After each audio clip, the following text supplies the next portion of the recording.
liver. Hemorrhage on the sternal ribs.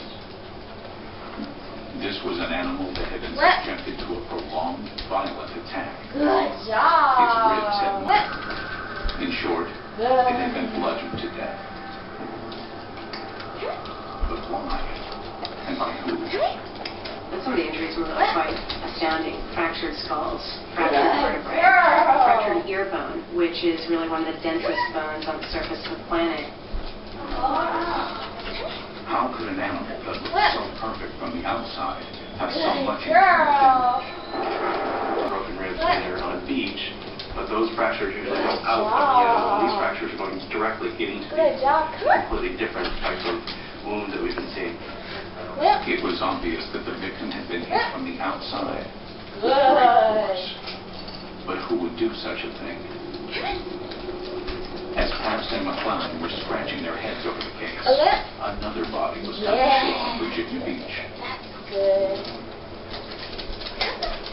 Just like the first victim, the second dead gentleman showed no signs of death.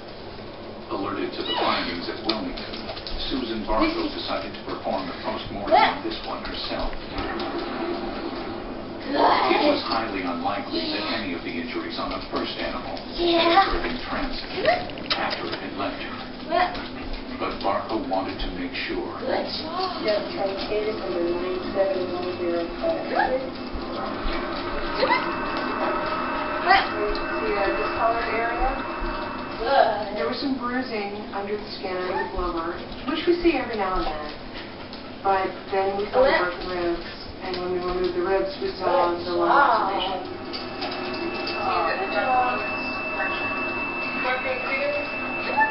That's when I kind of got the camera out and called in, and Bill said, it looked like this. And I think I emailed the video before I finished the necropsy and said, you need to tell me if this is what you saw. And that's sort of when we did our phone calls and said, I think we need some help here. We're seeing something that we don't know how to interpret. We had done our commentary on the National Screening Program and said, okay, we're seeing these really traumatic injuries.